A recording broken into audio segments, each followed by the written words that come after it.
3 hours to figure out what my answer was. Get in there.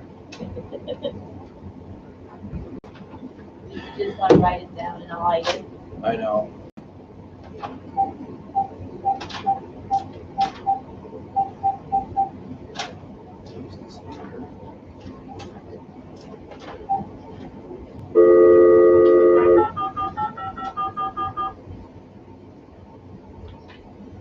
Welcome and thank you for choosing freeconferencecall.com. You're helping people around the world communicate for free.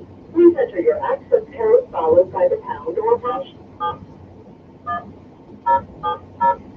If you are the host, press star now.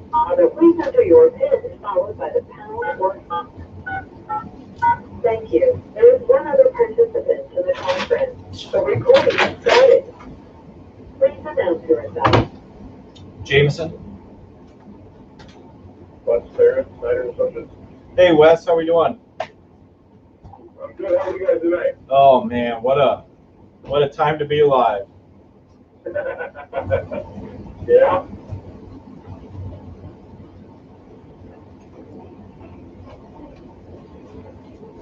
Yeah, it's definitely interesting times.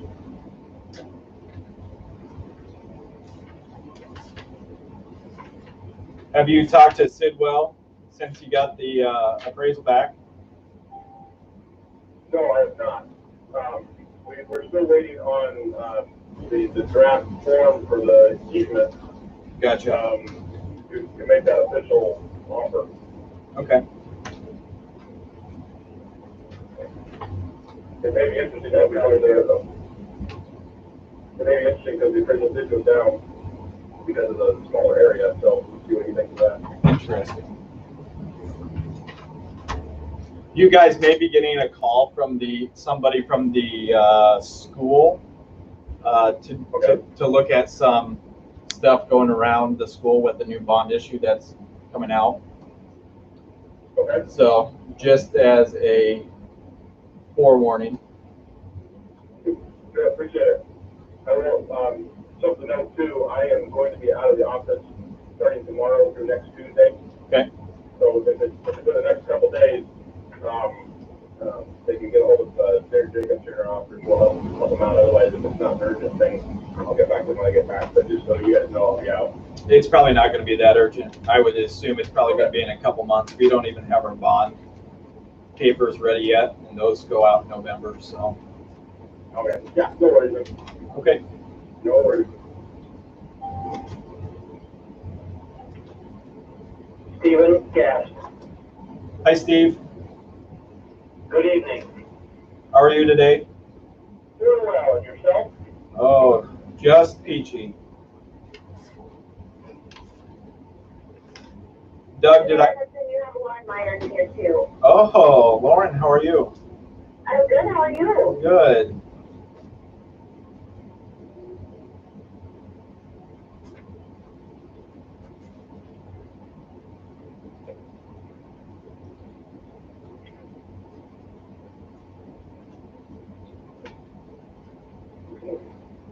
I'm going to go ahead and mute my phone, so if you need me for anything, give me a second to unmute it.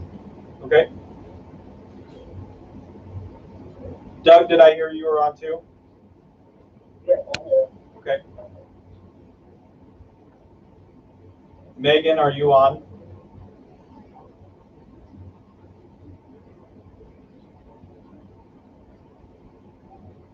Ken, are you on? Could be a quick meeting. Alex, are you on? I don't think he's on. On vacation. There he is. Ken. Perfect. Megan came down and got her packets. Yeah, so she should be on shortly. I'm going to give us one more minute here, see if Megan comes on.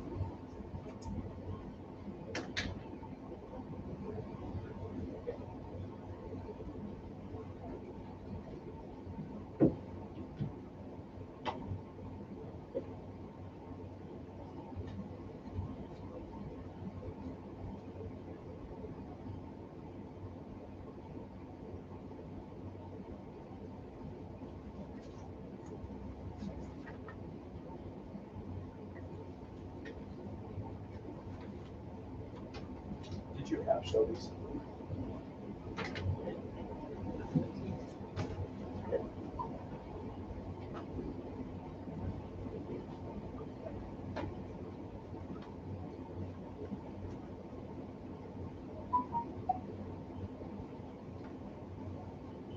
Anything unusual with the sheriff's report? Or do I need to be worried about that? And then this is the thing about garage sales. Perfect. I need a copy of those too before you leave. Yep.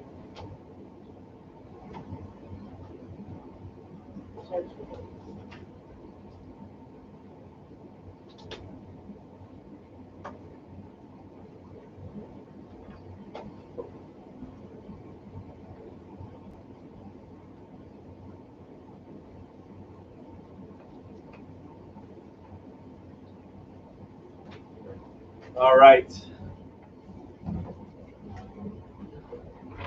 Are you ready? Yep. I'll give you a second. Can everybody hear me just fine? Yes. Perfect. Yeah. Megan's having trouble getting home. Okay. Megan's having a little trouble getting on, so we'll go ahead and I will call the meeting to order at 6:33 p.m. And then when she joins, we'll go ahead and write her in as well. So we're going to start off with roll call, starting with Steve. Right. Alex, he's going to be gone today, so Megan, still having an issue getting in. Doug. Yeah. And Ken. Yeah. Perfect. Moving on to item number 3, approval of agenda. In front of you should have the agenda. Is there a motion? Perfect. Megan is on.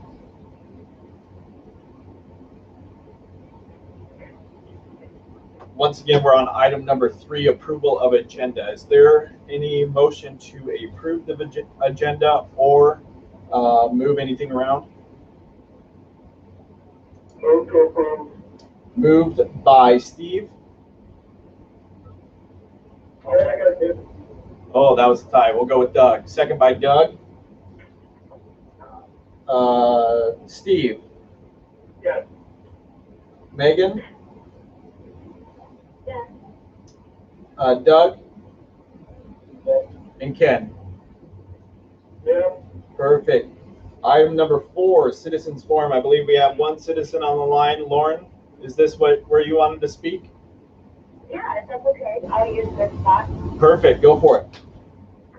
Well, as far as I know, the city, and you'll have to bear with me here, because I'm so used to this, alcohol license for both the city and Nikki. So Nikki is the Whistler wine trailer that we've invited to the market, and she should have sent over a bunch of stuff today, including a notary, is that correct? Yes. Deb said yes. Okay, great. So as far as the city, are you guys okay as far as your alcohol license? Meaning, She has her own. I'm sorry.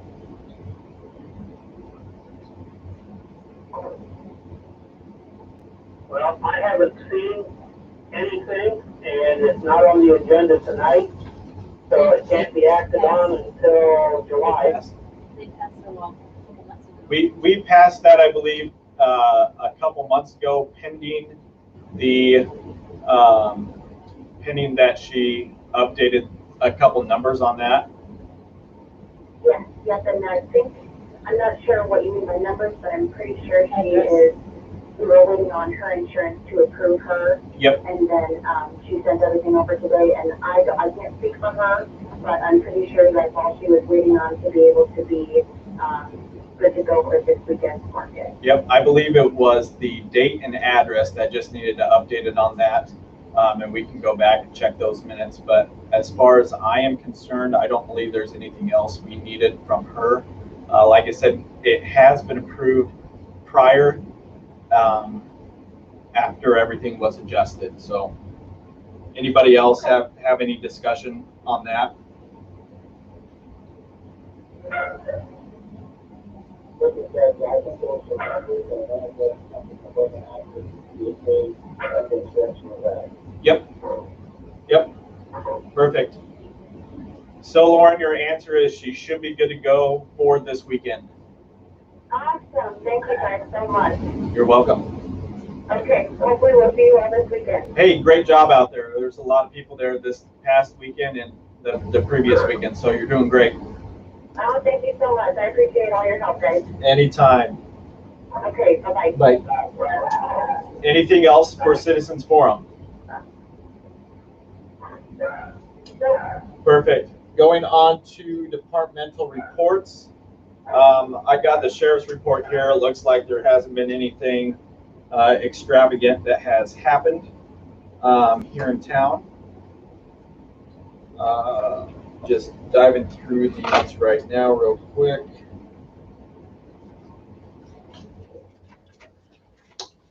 Does anybody have any concerns that they want us to relay to the sheriff's department?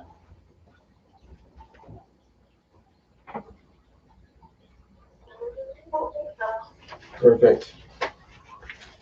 Hearing none. Perfect.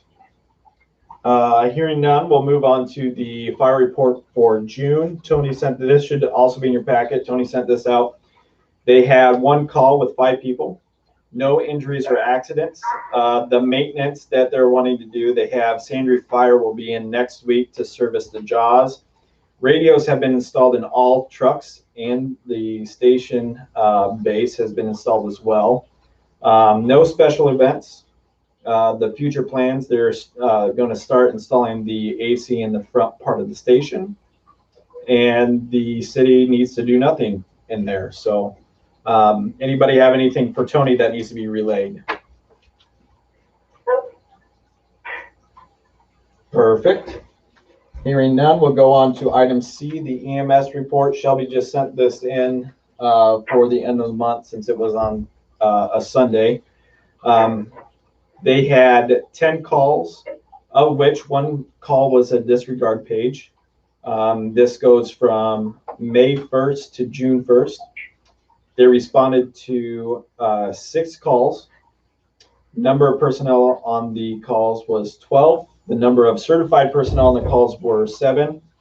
No fire persons to assist, no injuries, no maintenance, no upcoming trainings, no concerns for the council, and no special events. The only comment he has is to wash your hands.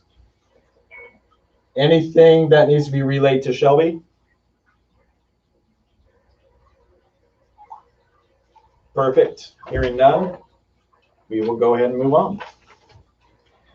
Library report, you have that in front of you. Looks like the last meeting was attended in a conference call. The total checkouts, we got 41 books, 18 movies, 25 in attendance, and total bridges are 106. They also have 80 items on hold as well. They're currently open by appointment only. They are continuing to clean and sanitize, and they're also weeding out items that haven't been checked out in the last 3 to 5 years. Currently, they are working on a summer program, and obviously that's going to have to be with COVID. They're going to have to work around that and make sure that they're in compliance with everything there. Some upcoming events they have, they're going to start their summer program shortly, continue inventory, continue sanitizing and cleaning, and they're expanding their appointment hours. Anything for the library? Do you see any time opening up for like 10 people or less or whatever?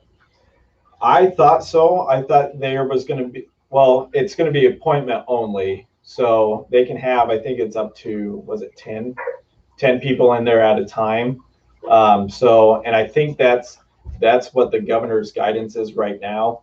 But it'll probably, I would assume by the end of June, things are going to start opening up a little bit more, according to emergency management and what the governor's been talking about. So hopefully here shortly they'll open up and be able to have a little bit more than 10 people and not be open for appointments only. Yep. Anything else for the library? Hearing none, moving on to Public Works. Tony says we have the price sheets for the to repair the streets. That's something that we can look into. Oh, it is down the road. It's in the agenda down the road, so don't have to worry about that at this time. The restrooms are now open in the park. Roof has been replaced on the water plant. Nothing new for the sewer. And he wants to know where we're at on replacing the truck. And I believe that is also an agenda item down the road. So anything for Tony on Public Works? Are we ready to open the parks? Yeah, parks are open. Okay, I hadn't looked at the city sign recently. Yep. So, Yep, we just, I called Deb today and we opened up the playgrounds today, so we should be completely open now.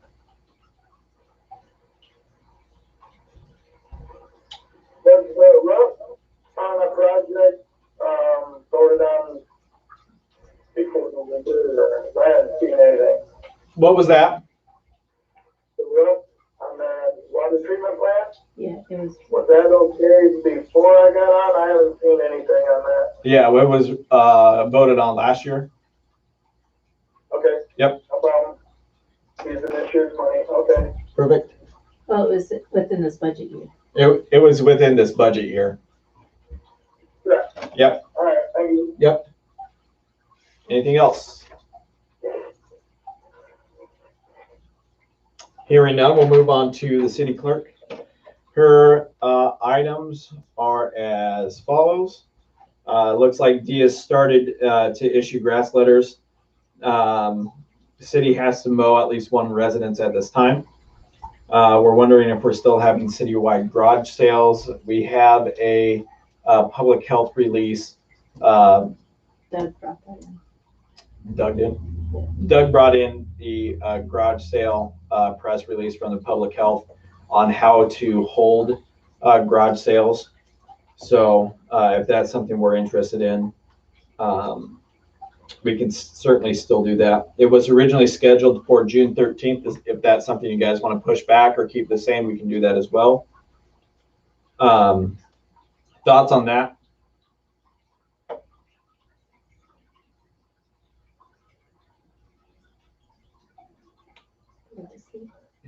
Hearing none, I'm going to guess we're just going to keep them the same at June 13th, although that is coming up, so we're going to have to send out notification on that.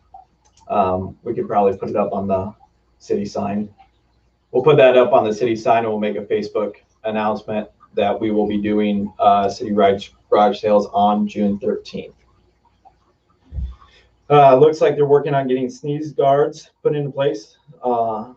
They're almost as hard as finding disinfectant wipes, is what Deb said. So they do have a couple in place and they look nice, and they do their job well. So, and it looks like she has also had a lot of calls for cemetery plots, and currently has sold 8 spaces. And then you have attached to that, you have an audit from the. It was how not to give private nonprofiters Okay. money. So it says not to give private nonprofiters money. So, and then you also have the treasurer's report on there as well. Anything for Deb? in order to open City Hall, we were going to separate staff into a corner. In Yep. order to do that, we need to move a bunch of stuff out so that we have room. Yep. And put up a gate. What is the status on all that? I talked a little bit to D today, and I was going to talk to Deb too, and showed up late to this meeting. So my plan is to have everything open by July 1st. And in that case, we're going to have to get that gate put into place, and then I'll come in and I'll start moving stuff to move Dee's desk over. So I've got a little bit of time. We're about a month out, but we'll start working on that and make sure that everybody feels comfortable in the office. You might also contact Kathy Smith, get some Silver Cord volunteers to come over and help fetch and tote things to a storage location. Okay.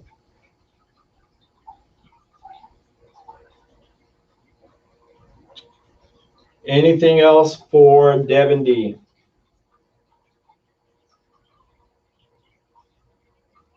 Hearing none, we will move on to item 6A. Item 6A reads, second reading for an ordinance amending the Code of Ordinances, City of Maxwell, Iowa, provisions pertaining to water service charges and sewer service charges. Is there a motion to open up to public hearing? So moved. Moved by Steve, second by Ken. Steve? Yes. Megan? Yes. Doug? Yes. Ken? Yeah. We are now open for public hearing for item 6A. Is there any public that has any input? Hearing none, is there a motion to close the public hearing? I'll make a motion. Motion by Ken, second by Steve. Steve? Yes. Megan? Yes. Doug? Yes. Ken? Yeah. Public hearing is now closed. And The only then, thing I see on there is the date 2019, and then it'd be 2020. what line are you on, Ken? The last line right underneath the third reading, asked by the council on the day of 2019. Yeah. You're Yep. right. Yep, we'll make that change. Okay. I'll move the ordinance and then we waive the third reading. Moved by Doug to pass the ordinance and move the third reading. Waive the third reading. Oh, right? sorry, waive the third Waive reading. the third reading, yeah. Yeah. The second. Second by Steve. Steve, Yes. Ken, Yeah. Megan, Yes. Doug. Yes. Item 6A has passed. Moving on to item 6B, public hearing for second reading for an ordinance amending the Code of Ordinances, City of Maxwell, Iowa, by amending provisions pertaining to stop or yield signs required, water rates, and solid waste control. Is there a motion to open item 6B to public hearing? So moved. Moved by Steve, Second. second by Ken. Ken, Yeah. Doug, Yes. Megan, Yes. Steve. Yes. Item 6B is now open to public hearing. Is there any public input? Hearing none, is there a motion to come out of the public hearing? Move to close. Move to close by Steve, Second. second by Doug. Doug, Yes. Steve, Yes. Megan, Yes. Ken. Yeah. Discussion on ordinance for item 6B.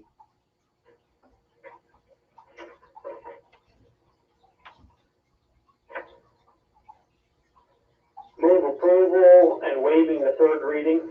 Moved by Steve to approve ordinance in 6B and waive the third reading. Second. second by Ken. Steve, Yes. Ken, Yeah. Megan, Yes. Doug. Yes. Ordinance for 6B has passed. Moving on to item 7A under business, we're motion to allow chickens for 512 Maxwell Street. In front of you, you do have the application for poultry as per code 55.05. Looks like they're going to have 6 hens.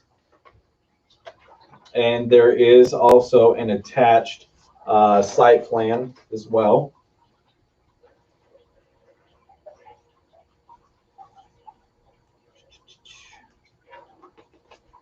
Move approval of the, poultry permit.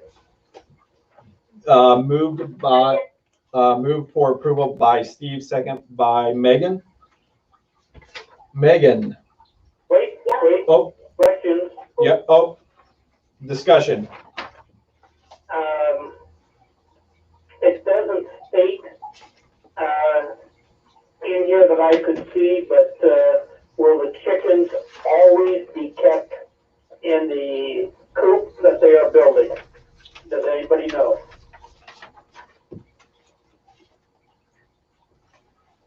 I don't know personally, but by looking at that picture, it looks like they can come out of the coop and it has a little run. Well, yeah, they have a run area that's all part of that, coop.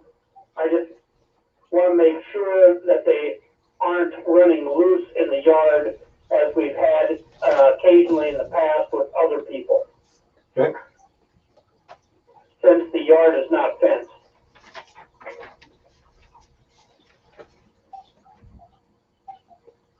I can't see these people letting it loose. Only can assume so. I would say that, the approval should be subject to, the chickens not being at large in the yard. Okay. So was that a motion, Steve? Yes. Okay, so Steve motions to approve the poultry permit based on no free-range chickens in the property. They can only be caged. Is there a second on that approval?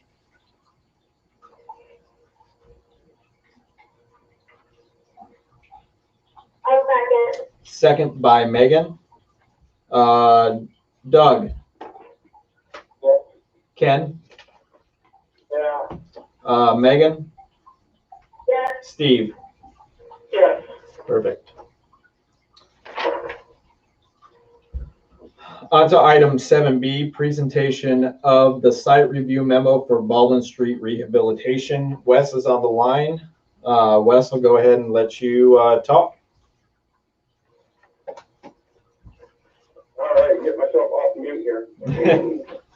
So I was hoping to have Spencer Wiggle on as well, who wrote it, but I think I got him the information on the meeting too late and I missed him tonight, so that's my bad. But I'll do my best to explain what we've got here. So this is in pursuant to the contract agreement we had to look at Baldwin Street, north of Fifth Street up to North Street, the condition, and then to look at some reconstruction options for that segment of the road. So this memo is the first step in that, which is the investigation study that was completed on its current condition. We took some concrete cores, pavement cores down through, looking at the condition of the road, and then several different factors which are laid out in that memo. So the next step on this one, and I'm not going to get into all the details of it unless you have questions on it. But the next step in this one is to look at the reconstruction options for this one, for this project.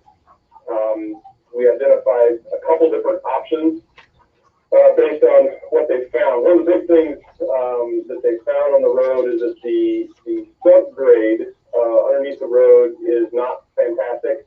It had some low CBR, which is the California Berry Ratio. It's how stiff the subgrade soil is underneath, how much it can support. So that's part of what has resulted in some of the cracking and some of the rutting that we're seeing on the pavement as it is. And it's not unusual for a lot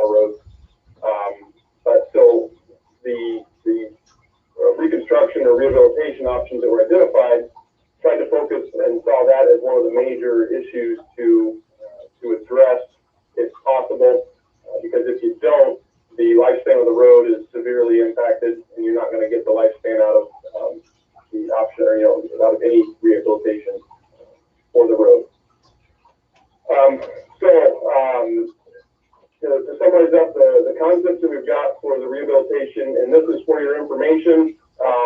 Obviously, we are open for future discussion, for questions, and I can answer what I know now, and we can always get back. We don't need an answer today. This is just for presentation purposes and for you guys to mull over, and then you will direct us for how you want to proceed on any or if and any rehabilitation for the project going forward. We will not go any further on design until we get the notice to proceed from you to proceed with the next step. So, all that said, there's my caveat. Option one is the full roadway reconstruction. This would be the Cadillac. This addresses the subgrade, replaces the subgrade with a rock subgrade to fix that low bearing rating on the subgrade. Has your standard 30 to 40 year design life for a new road. There's a couple different options under this one, kind of sub options. We can reconstruct with concrete, we can reconstruct with asphalt. There's also a third option there where it says asphalt reconstruction with a full depth reclamation. What that does is that saves us some cost on the rock that has to be brought in for the sub base. And what they do is they grind up the existing pavement and relay and compact it down as the sub base material. So you're recycling that asphalt surface as the sub base, and you can see some cost savings there.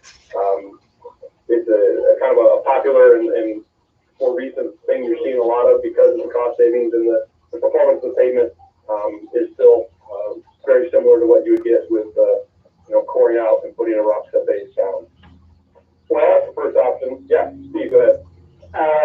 On that option,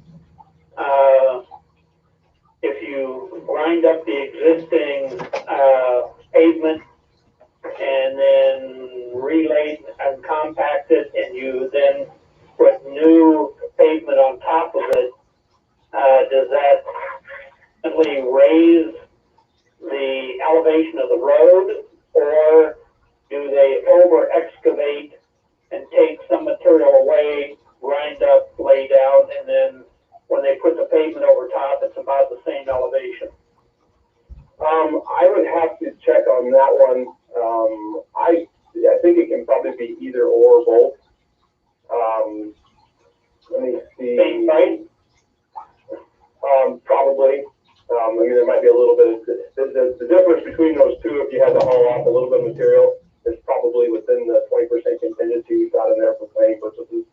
I'm trying to see if we had another option where we had the pavement inlay that would use that. But I know it's done a lot, and I imagine this is not that's a good question actually, because how the grades interact with the driveways and the curb lines and that kind of thing can impact that. So I'll check on that. My guess is there's options to do it either way, and it works other places, so obviously we can make it work here for sure, whichever one's more beneficial.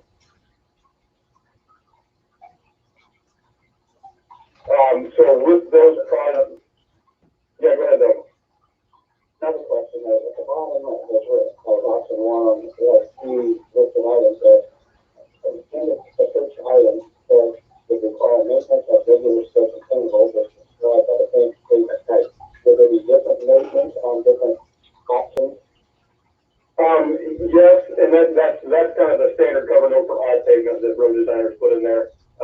That would be the different maintenance types would be whether it was asphalt or concrete. Asphalt, obviously, you've got potential overlays that can extend the life down the road. With concrete, you've got some full depth patching of bad cracked areas, or you've got joint sealing projects that can go in and extend life and preserve the life of that. But those would be standard for any roadway project going forward, and can be done or not done depending on the desirability to invest in extending the life of that roadway. I got a question for you, Wes. Yeah. So looking at like item number 8 on the, what is it? On the 3rd or 4th page, it says identify trees that are to be removed, protected, or have root barriers installed to prevent premature damage to the new roadway. These numbers that you have on here, does this also include that survey that would be done in order to figure out if those root systems are going to be impeding the process? The construction costs do not include that. That covers kind of that construction, item 3 note there that those costs are just for construction. Oh. It doesn't include topo survey. Engineering, we've already got a contract for that, but the construction services wouldn't also be including those costs. But that survey to identify those would be extra for that, and it would identify which trees those were based on their proximity to the roadways, how I understand it. Perfect. Just tell me to read it next time. Then I would have had my answer. That's all right. Hey, I don't blame you. There's a lot of it there unless you're having trouble going to sleep. 20% that contingency members now, I mind 10% not possible. For the way we like to practice it, it depends on the level of detail of your cost opinion. So this is a preliminary, 10,000 foot look. That's a concept planning type number. So we throw a 20% in there because we haven't looked at all the little nitty gritty details that you would through final design. So typically what we do is on concept level, it'll be a 15 or 20% number depending on the level of, the detail of your concept. When you get into preliminary design, I'll go to a 10% design, the contingency. When I get down to my final design, on my projects anyway, and I've got real fine detail on all my bid items, and I've identified everything that I can imagine will show up, I go down to a 5% contingency. So that's just a function of the level of detail that the concept entails.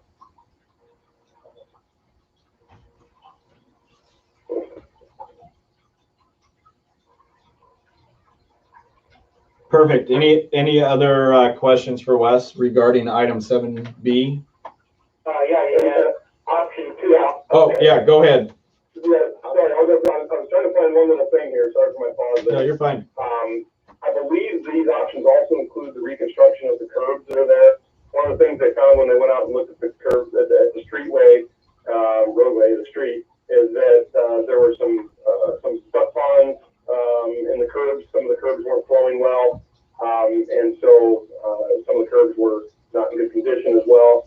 So I believe this includes the reconstruction of the curbs to have a consistent flow line through those and to repair any damages on those curbs as well. That's in the option 1. Option 2 then is a pavement inlay. So this option then, from what I just said, goes and it keeps where we have curb and gutter there. It keeps those in place. It would still remove the sub base and replace with a granular material to replace that soft sub base material. The advantage to this one is it reduces cost can reduce cost by keeping some of the curbs and the curb ramps don't need to be redone. However, we have seen in recent projects that some contractors will give you a higher price to do an inlay between the curbs than they will to just reconstruct the whole new curbs, because it requires a lot more finesse with the tear out. They got to protect what's there. A lot of times they end up damaging it anyways. They end up replacing it. So some contractors just put the money in there to replace it anyway. So it has the potential to save some money, but what we've seen is oftentimes it doesn't save as much, or sometimes Spencer told me one project where it was actually a higher price when they did some alternates, or some alternate bids for a project. So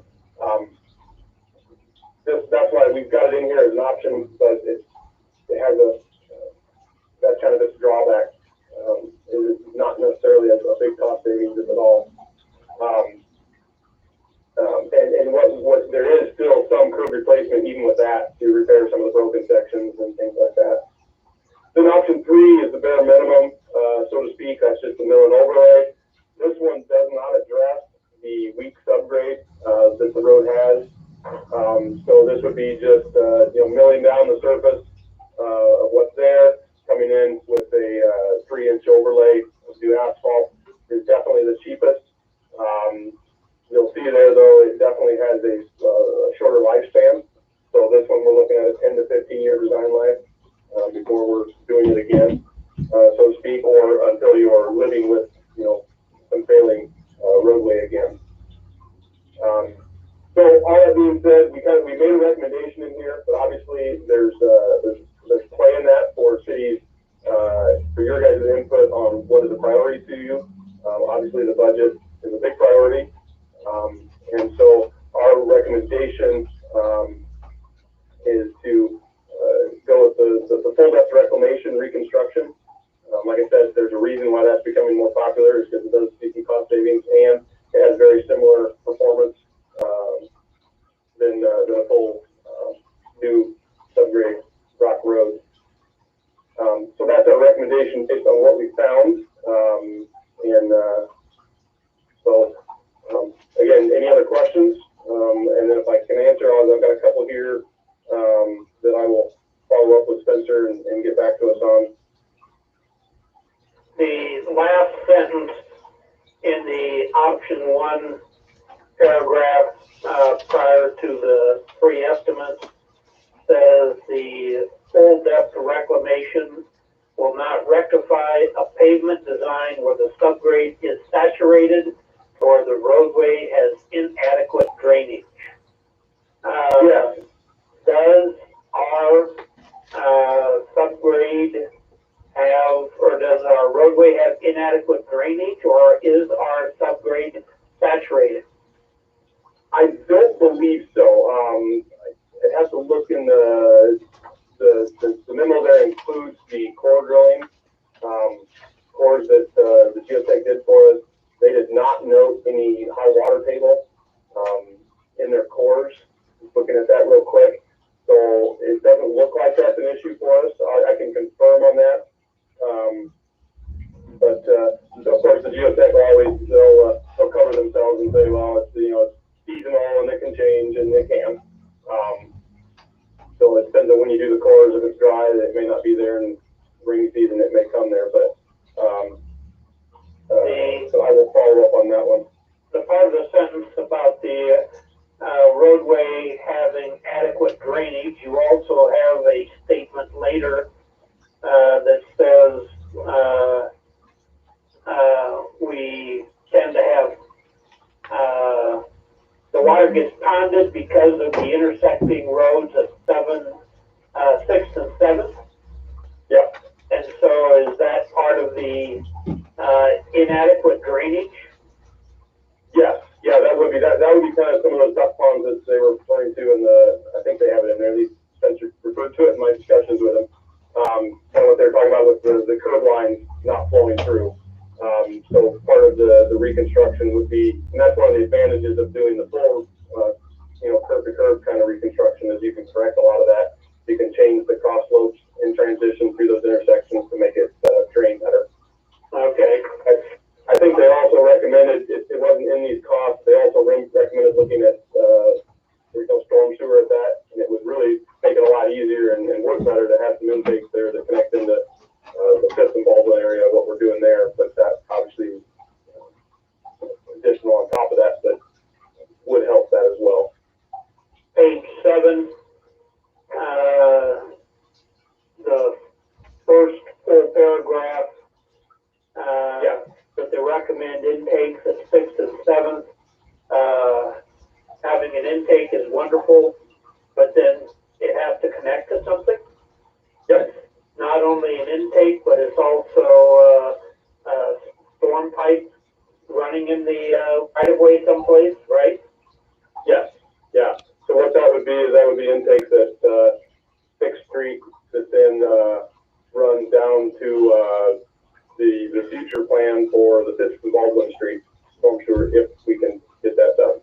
Since we're tearing up the road at that time, Then the time to do it. the cost for putting in a storm sewer, would we be putting in a pipe on both sides? No, you there'd be an intake on both sides and be a short run to the one side and then just storm sewer down one side of the roadway. And the second to the last paragraph, talks about the water main. And, the water main, I believe on that is on the east side of the street on, Baldwin. Okay. I can't remember for sure, but it's kind of off center on one side or the other. And, replacing that with a, 6 or 8 inch, Yes. how does that then fit in with, some of the other water main planning that has been done with, other than providing, fire hydrants in that area, does it, provide any other benefit for, the other water lines? That's a good question, and I am struggling to find my water map in the area. You know, we are on the north end of town, and so there's limited service beyond this. You know, probably the largest benefit to that might be any kind of future extension to development of the Davis property or Travis property up there. And I don't have my water map here. But that would all be funded out of the, water system, right? It could be. It could be a shared project where, you know, the water main work is funded out of that and the road work is funded out of the other. That's a possibility, I believe. I don't think that was, I mean, your guys is moving money around, so, but it certainly can be. What we do a lot of times when we have different funding sources for different parts of a project is the project that would then be bid with different divisions so that the cost for each of those divisions is kept separate from the other parts. So all the water main work would be under division. Storm sewer work might be under another division. So then you would have a total for each of those that could be transferred, you know, here's the project or at the end of the project between your accounts.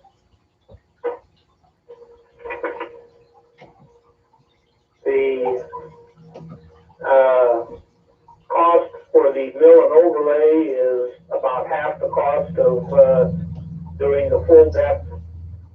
But its life expectancy, well, its life expectancy is also about half. So, Or less. yeah, it ends up on a per year basis not being as, cheap as, or as cost effective as option one. Mm-hmm. And one of the things that Spencer was telling me when I was talking with him was mill and overlay is certainly a good option at times. Most of the time where you see a good option for mill and overlay is when you have good subgrade. If you've got good subgrade and your pavement is just, you know, you're not getting subgrade failures, you're just getting pavement failures, the mill and overlay is a good solution. And there's even a couple other options that come into mill and overlay with like a crack and seat and different things like that can be useful as well. But if you don't have a good subgrade, it's less of a preferred option. Plus, it's also a high traffic. Option one, you have an A, B, and C. And, why wouldn't I just go with the cheapest one? What is it if you're going with the cheapest one? Yeah, some people just like concrete over asphalt. Some people like gray pavement from the get-go. Some people like gray pavement 20 years later. That's kind of what I call asphalt. But there is a preference on some places like that. The modified sub-base rock, the new fresh rock versus the full depth reclamation. I'm not exactly sure. I can ask what the advantage to one over the other is there, but I don't think there was much of any when I was talking with them. So hence why we recommended the full depth reclamation. But some places just have a set standard way of doing it, so they like to keep everything the same. But I don't think we do, so we wanted to present you the options that are out there. So of those three options, your recommendation to the city is C. Yes, yeah, and with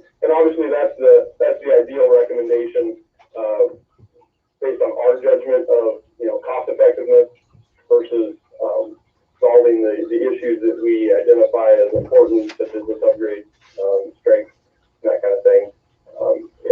If the city has different priorities, that's certainly fine, and we can modify that. So, but that's based on what, our ideal, if it was us making the decision, what we would recommend.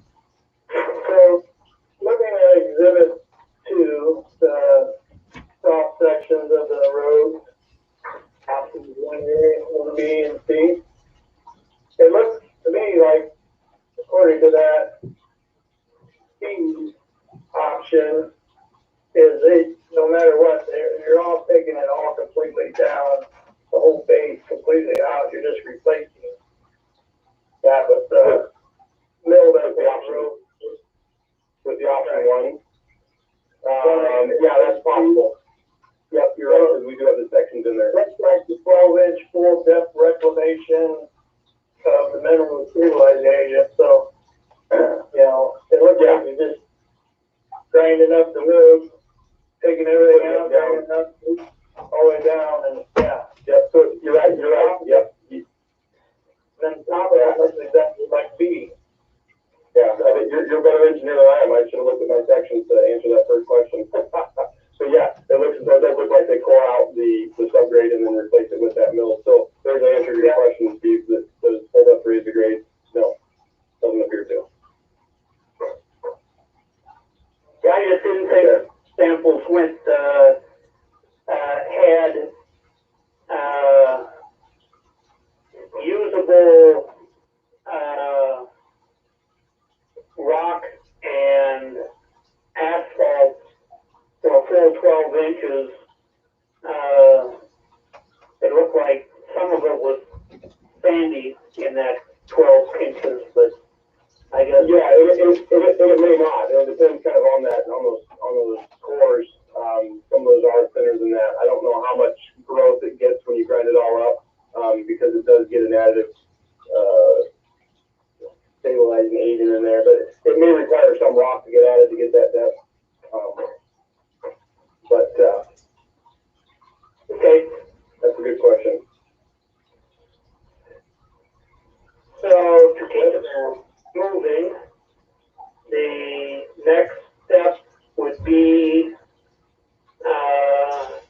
to work on the finances, or Yeah, I mean, the next step on ours is to continue to answer any questions you guys might have, and then to help you come up with the direction you want to go. If it's a project you're looking to finance, and figure out the finances, and then just let us know where you want us to go as far as the option, and we can then pursue that, put together a design, and take it through bidding. I think also one thing that we have to keep in mind as a council, and it sounds like we're already leaning towards the first option, but when we look at the other options for cost saving, we also have to remember that is a major road coming into town that gets used a lot, not only by passenger vehicles, but also with farm equipment. So I think that's one of the reasons why this road is so bad, is because we have a lot of farm equipment and passenger cars that go on it all the time. So Wes, I appreciate your time going through this with us, and we'll make sure that we work diligently to find the correct finances, and we can move forward with whatever we choose. Sure. Just let us know. We're here to assist in however we can. Perfect. Anything else? would be appropriate for the street committee chair, which is Megan, and myself, that deals with the budget, to work on this between now and the next meeting. I think that's a great idea. What do you think, Megan? Yeah, I'm fine with that. Okay, we'll set up some committee meetings and see what we can pack down, so we can have something for the council to consider at the next meeting. Perfect. So just to reiterate, Megan and Steve are going to go over this packet that was sent and go over the finances and see where we sit to figure out what we want to do for next meeting. Anything else for item 7B? All right, hearing none, we'll move on to item 7C. 7C is the council action to accept appraisal updates and or authorization to issue offer to purchase at council's discretion. So in front of you, you have the appraisal and appraisal review report for the Sidwell property for our wastewater treatment plant access road.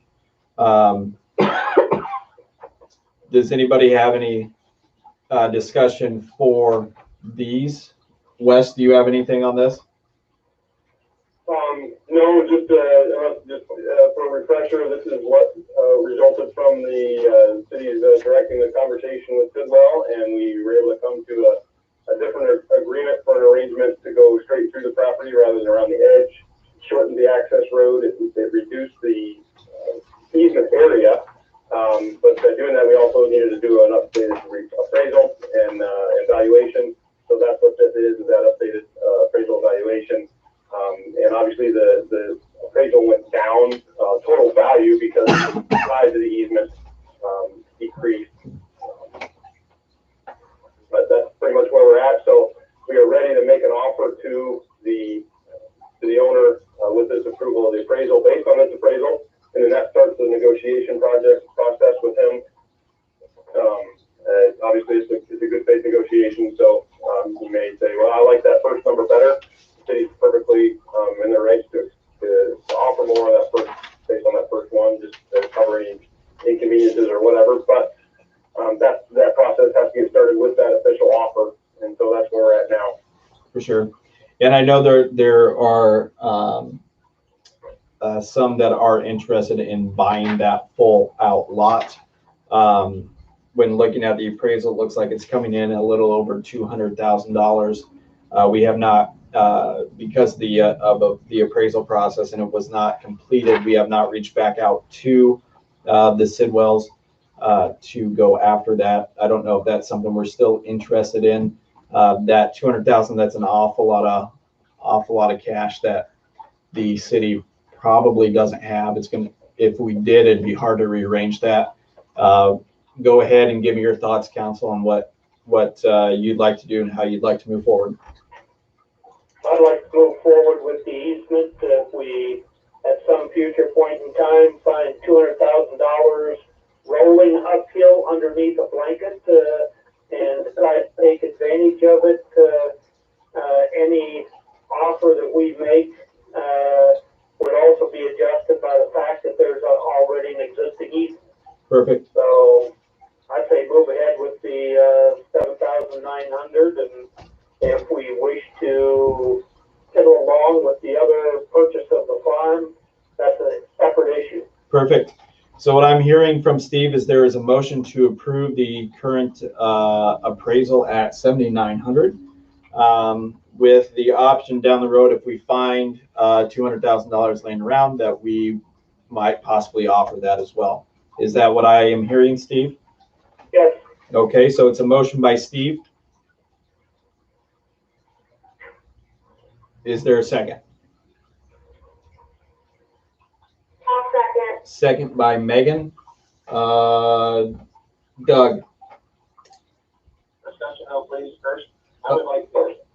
I don't think it's gonna hurt anything. This is what he would want. He was trying to visit with his wife 2 months ago, whatever time frame we spoke with him. I would like to hear what he thinks the whole thing would be worth, which wouldn't hurt. And I'm in favor of going ahead with that, so we can see that. I also would like to hear what his thoughts are on the whole 27 acres of this. Okay.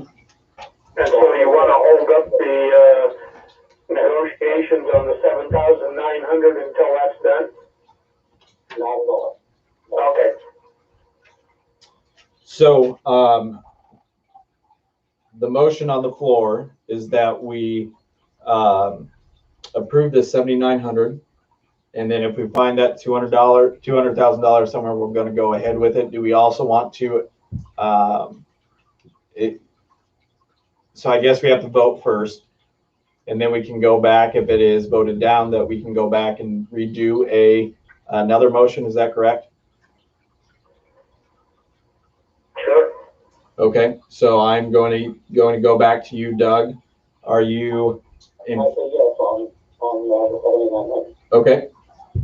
Ken, Yes. Steve, Yes. Megan. Yes. Item 7C passes for action to accept the appraisal and authorize the issue offer. Wes, how much trouble do we get into with informal council discussions on the purchase of the entire farm while we are negotiating the 7,900?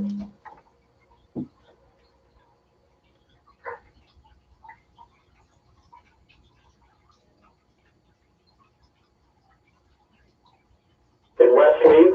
Wes, you still on? Sorry, I'm talking to nobody on my mute. So the only stipulations I'm aware of for restrictions during the negotiations, and I don't know how that applies to city staff informally versus a real estate agent who's doing the negotiation, is once the offer is mailed out or received, I forget how they do that, there's a 10-day window that we are not allowed to contact them I guess it prevents harassing people. They can contact us in that 10-day window, but we can't initiate a contact follow-up until 10 days after the offer is mailed. 10 days after the offer is mailed, yes. Like I said, I don't know how that applies to the city. I think to be safe, if you follow that 10-day and then had conversations, or had conversations before the offer is mailed, and then offer is mailed, and then wait 10 days and then have those conversations. During negotiation, as far as I know, anything goes as far as working a deal between for the purchase. We've even had negotiations including tangible items, protection of trees or different things like that. So that's so that if you want to be safe, don't talk to them for 10 days after the offer goes out. But prior to that and after that, I don't know of any restrictions. Okay. So the offer should be going out this week? Probably not. We're still waiting on the easement form documents. I think Deb was, at least I asked Deb for if Allers was going to help us out with that. Those typically come from the city council on the form of those easements, template documents that we fill in with all the information. We have not received that yet. So we're held up on that offer until we get those template documents. No, that's the wastewater. Cool. And if you need us to contact Allers to ask for them, Christine, Stone, or whoever, we can do that. I can send them another letter tomorrow and see what they say. Okay.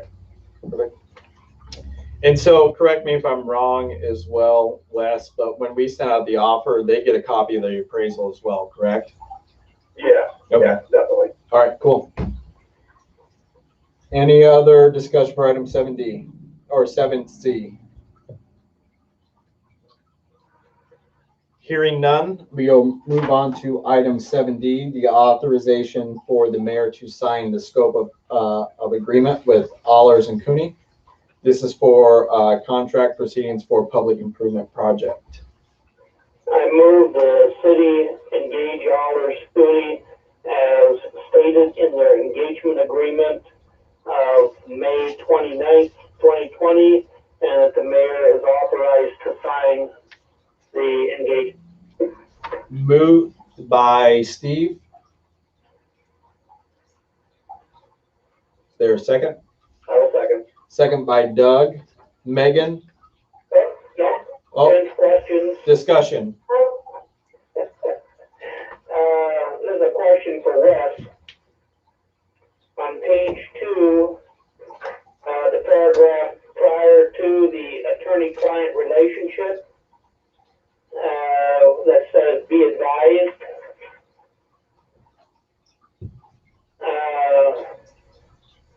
Is this all the documents that you are preparing for the city, and they're recommending that we have our city attorney review them?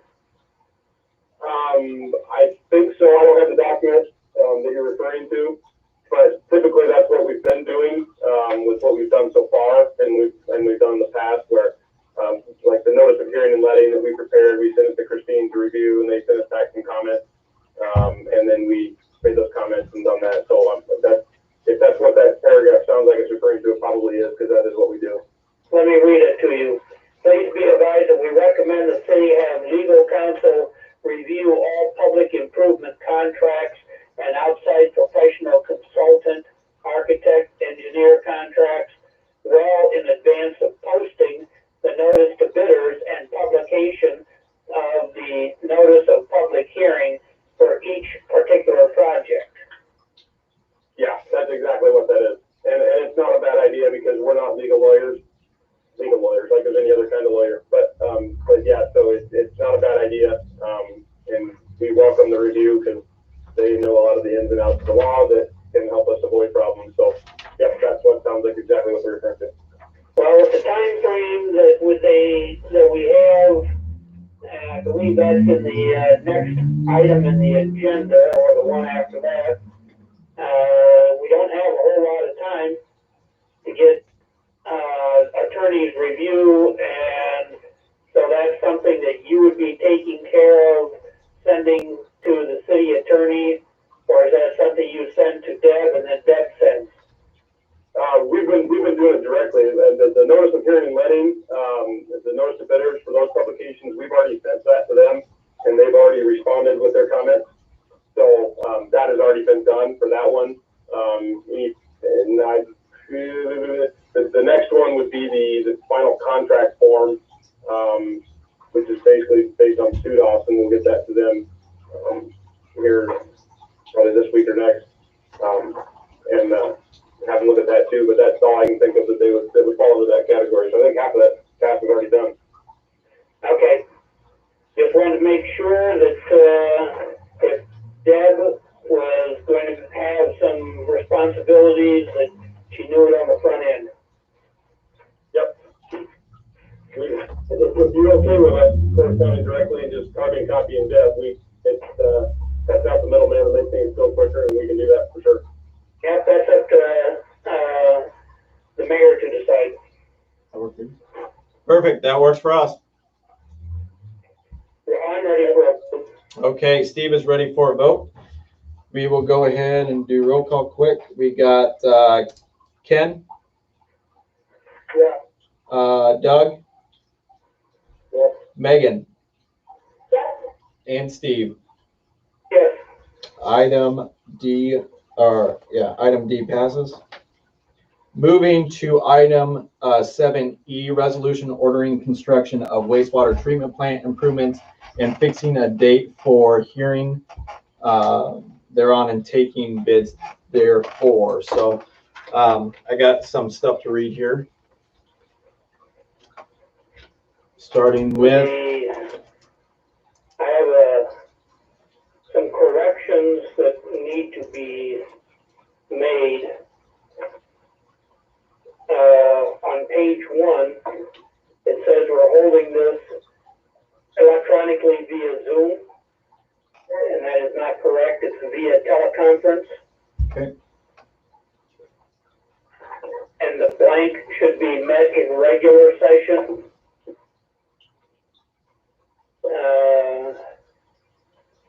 And if we look at the first page of 7F, there is an asterisk that says, due to state public health declaration regarding COVID-19, this meeting was conducted in person, electronically, pursuant to Iowa Code Section 21.8 and the declaration of the Governor, Kim Reynolds. Participation was available telephonically as follows, and it lists the phone number and the access code. I think that paragraph needs to be added to this page on this resolution. perfect. And I don't know why they did not make the two consistent. Probably because I received the same resolution at the school, So I'm assuming that it's just a oversight of allers and a template. So was that your own? The resolution 7E as amended. Do you have to take a? And the amendment is get rid of Zoom, make it teleconference, and add that paragraph that specifies how people could have participated. Okay. Do I have to take a roll call for this? I'm lost on where he's at. Yeah. Okay. And also on the next page, page 2, right after where it says, whereupon the mayor declared the following resolution This duly page. adopted, we need to insert in there resolution number and our number. Where's that one? It is Then, on what is our number? the second one. Right there. Next page. Right there. Or you'll figure that out when you're writing it up. Okay. Yep, we'll figure it out when we're writing up. That's fine. Do we have to Just make take a sure roll it gets call in there. for these? Other than that, I had no problems with it, Introduce. other than No, No. we don't have to open under this. the page 3, where it says be it further resolved, and the posting of the notice, you have 45 days, which would mean the earliest it could be posted was June 4th, and no later than 13 days, so that's July 2nd. So we would have to get it posted within that time frame. Correct. And is Ayler's going to tell us where to post these things? Because it's a relevant contractor plan room service and a relevant construction lead generating service, in addition to the City of Maxwell internet website. Yep. So what I have done for the school is we posted it in our 2 locations that are needed, and then a copy has to be published in the Tri-County Times through at least one time in that date range that they gave us, June 4th through July 13th or something like that. Well, this doesn't specify publication of general circulation. This is why, if I can add some information on this one. So my understanding of the Iowa code, state code, and what it has there, this is confirmed by conversations with those in my office here. Publication in newspaper is not required by state code. The relevant plan room, the lead generating service, those are covered by what's the group called master builders, and we will provide the notice to those to that entity. So that's not anything you guys need to handle. We'll send that out to them. It's just in that range. The city website is the requirement for that one. The city website or forget there's an or in that. It's association that provides that service to the city or something like that. That's actually covered by the Iowa League of Cities, if you remember that. And so the Iowa League of Cities has a website as well. And so we will submit that to the Iowa League of Cities and let them post that, which meets that requirement. Okay. So all those requirements are met by what we will do. Now, all that being said, law does not require any more publication in the paper. However, CDBG has funds provided through HUD, and HUD does still require publication in a newspaper. So for the CDBG side, we still need to do a publication in the paper. Justin, I'm going to mess up his last name, Yasharovich, with Tim and Corey, who's the grant administrator for our CDBG grant, provided that with some dates for the publication in the newspaper. And I believe the way the dates are falling out, we have to publish that twice. We have to publish it once for the notice to bidders, which is 15 to 45 days before the bid or something like that. And then we have to publish it again for the notice for the hearing, which is 4 to 20 days prior to the council meeting. So those two dates are there. If you don't have that email from Justin, let me know and I can get that to you. So that's the publication for the paper. But all the other publications that are the publications, for lack of a better word, that all are just talking about there, we'll handle for you on that. So Deb only needs to worry about the publication in the paper for this and the next item that we're doing, which is the bid itself. And you're taking care of all three of the other things. Correct. Okay. That's what I needed to know. All right, so if I go back a little bit, it sounded like Steve had a motion to introduce the resolution ordering construction of the wastewater treatment plant. This is item 7E. Is there, given that we replaced some of the verbiage from Zoom to teleconference and put the paragraph that is has an asterisk towards it for due to state public health emergency. Is that correct, Steve? Yes. Okay. Is there a second on that? Yeah, I think we had it seconded and we're ready for a vote. Aren't we, Deb? I don't think we got a second. Oh. Well, I just talked it to death. Is there a second? Second by Ken. Ken? Yeah. Megan? Yes. Doug? Yeah. And Steve. Yes. Item 7E passes. Now moving on to item 7F. This is a resolution approving and authorizing a form of interim loan and disbursement agreement by and between the city of Maxwell and the Iowa Finance Authority. This also is authorizing and providing for the issuance and securing the payment of $591,000 sewer revenue capital loan notes, anticipation project note series 2020 of the city of Maxwell, Iowa, under the provisions of the Code of Iowa, and providing for a method of payment of said note.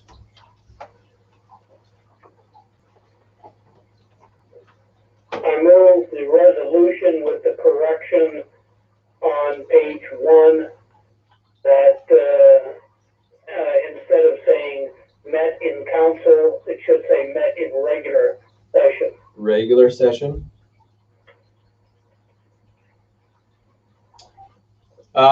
Motion by Steve with the correction of changing the in council chambers to in regular session. Is there a second for that?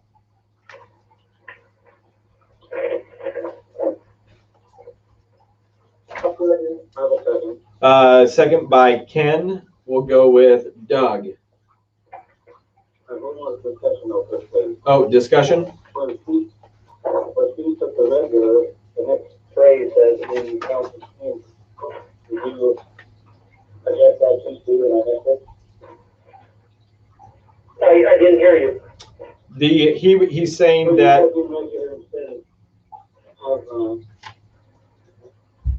Yeah, I believe that the sense of that paragraph is that the council is meeting in regular session. Okay, but the next phrase The asterisk behind Maxwell, Iowa takes care of that down below where it says that we talked about social. Got it. Okay, I understand. Sure. Got it. Thank you. perfect. All right, so now we're going to go ahead and vote. So Doug?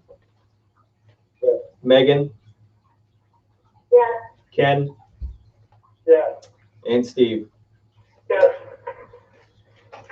Resolution passes. Moving on to item 7G. This is a tobacco and alcohol license for Loxton Grocery. You have the run-of-the-mill license for Jay's.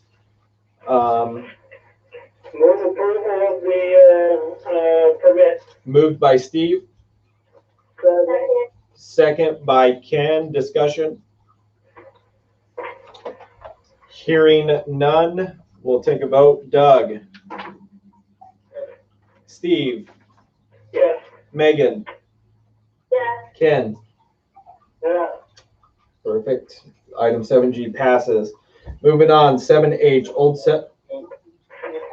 Old Settlers Parade Route. Down the front page, I think, type of ownership, I know the current thing. You have one of those tips.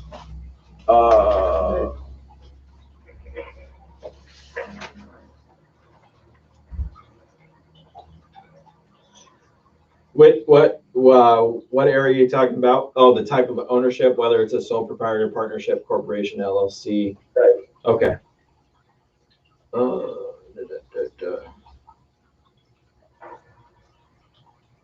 We don't have them on the, I believe they're a partnership. Yeah. But they should, correct that. Yep.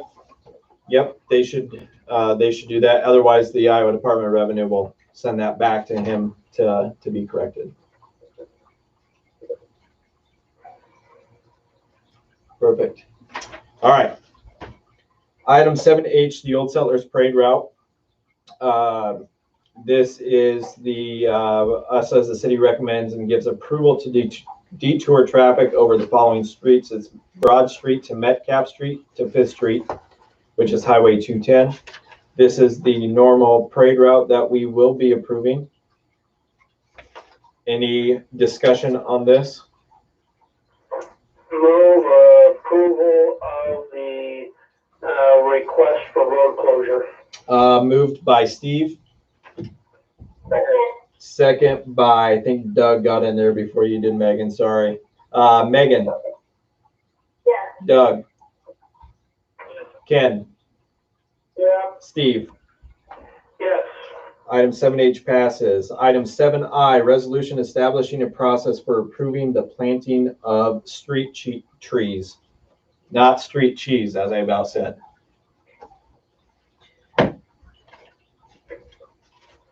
Yeah, I apologize for the illegible maps. What I sent to the city was full color, but apparently it got printed in black and white and then recopied in black and white, so you can't read them. Anybody who wants copies of the full color deck can send them out. Okay.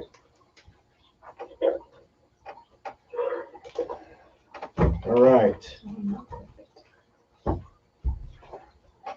Is there any discussion on this, Steve? No, it establishes a process where that follows the ordinance. The property owner requests to plant the tree. They place a marker.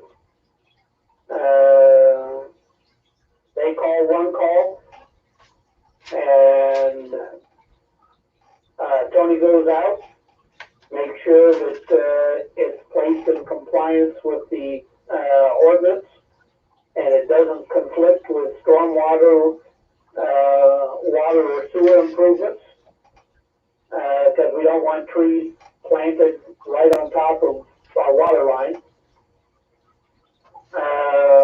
And Deb checks out to make sure that we aren't getting too many maples or whatever in the same street, which is why all those tree policies are attached.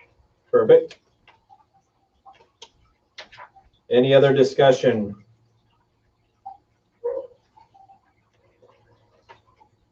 Hearing none, is there a approval or a motion to approve?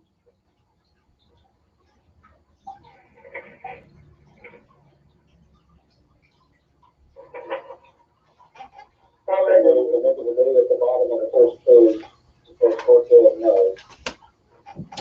A motion to approve by Doug with the correction of this being the first day of June. Is that correct? Yes, sir. Okay. Is there a second? Second. Second by Steve. Steve, Yes. Doug, Yes. Megan, Yes. Ken. Okay. Item 7I passes. Item 7J. This is a resolution approving the transfer of unspent budget from the fire, EMS, and library programs to their respective trust funds. In front of you, you have that resolution. It's pretty self-explanatory, and it takes the unspent funds from the respective accounts to their trust funds. And again, this needs to be corrected to the first day of June this year instead of the fourth day of June last year. I'm glad I'm not the only one that makes this mistake. Move the resolution. Okay. Steve, motion to approve item 7J with the correction of the date from fourth day of June to first day of June 2020. Is there a second? So moved. Second by Ken. Megan, Yes. Doug, Yes. Ken, Yeah. Steve. Yes. Perfect. Item 7K, resolution transferring between funds for expenditures approved by the fiscal 2020 budget. Once again, another pretty self-explanatory resolution with transferring monies between funds. Move approval. Moved by Steve, Second. Second with the correction, the first day of June at the second page again. okay. Second. You guys are so picky. Second by, I'll give it to you, Megan, but with the correction. With the correction of the date. There you go, with the correction of the date. Finally, you got in there. Let's go. Is there a second? Or did I already do that? Megan second. No, Megan, you seconded That was my it. Man. Okay, Doug. Yes. Steve. Yes. Ken. Yeah. Megan. Yes. Item 7K passes. Item 7L, resolution giving budgeted raises to employees of the city. Move approval of the resolution with the correction that instead of the two positions being vacate, they are changed to vacant. Okay. Motion by Steve with the correction of the 60 pay period employee and the temporary employee to vacant instead of vacate. Is there a second? And the date's right. Yeah. Date's right, though.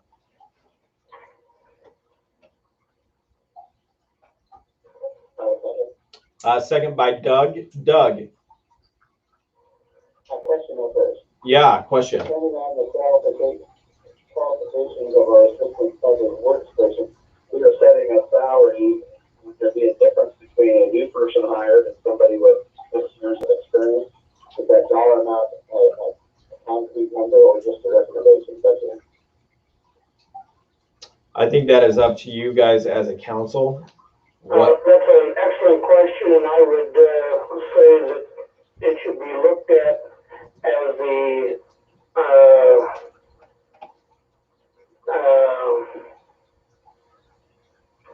possibly the upper end of the pay scale for the position as opposed to the beginning.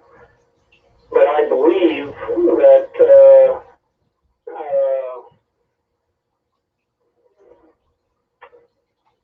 the mayor was going to be looking at the job description along with Doug. I have a few job descriptions, but I'll get that over to you, Doug, once I find them in my mess of paperwork. Why don't we go ahead and strike the assistant public works person for now, and we can always vote on it when we hire somebody. Does that work for everyone? So, I move we amend the resolution. I move an amendment that we strike the line for the public works assistant. Perfect. So motion by Steve to strike the assistant public works position until we actually have someone for that. Is there a second? I'll second. Second by Doug. Megan? Yeah. Ken? Yeah. Doug? Steve? Yes, we just voted on the amendment. Now we need to vote on the resolution. All right. Is there a motion to approve the resolution with the prior amendment?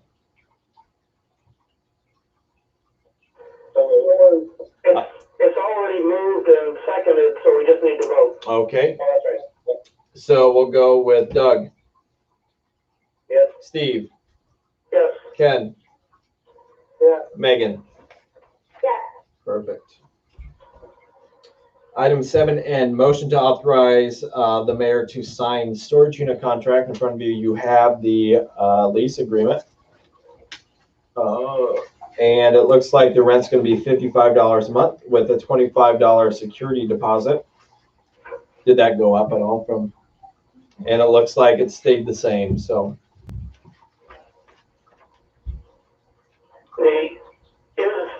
I move that the city enter into a lease agreement and that the mayor is authorized to sign. And when we get into discussion, I do have a question. Okay, so moved by Steve, second by Megan, discussion. The item number 2, where it's talking about the rent, indicates that we pay monthly. Is there, I believe they have an option that if you pay the whole year at one time, then you only have to pay like 11 months or something like that. No, you Have we ever pay looked into 12 and that? get 13. Okay, you pay 12 and you get 13. Oh. So you get an extra month and this keeps So that has moving to- back on the calendar? Yes. Okay. Leaf year.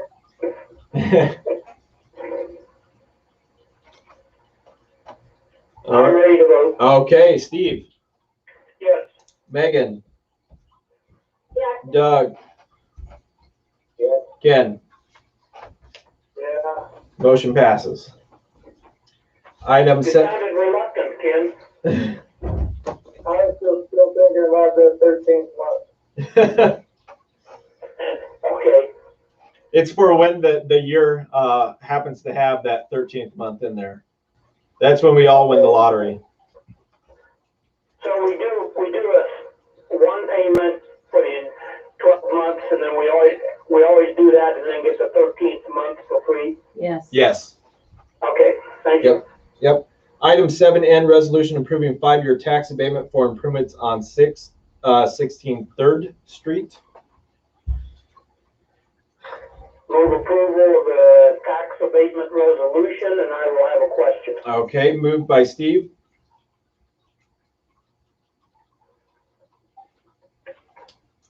Second by Ken, discussion. I see that there was attached an occupancy permit.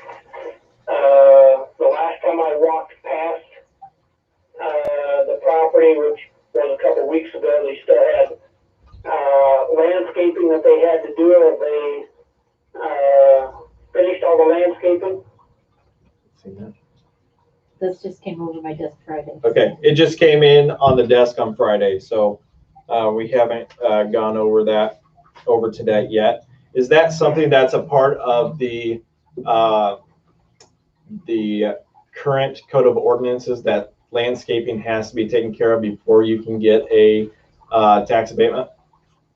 Well, the fourth whereas, that the improvements have been completed in accordance with all applicable zoning and other regulations of the city of Maxwell. Okay. And if they haven't, then they haven't.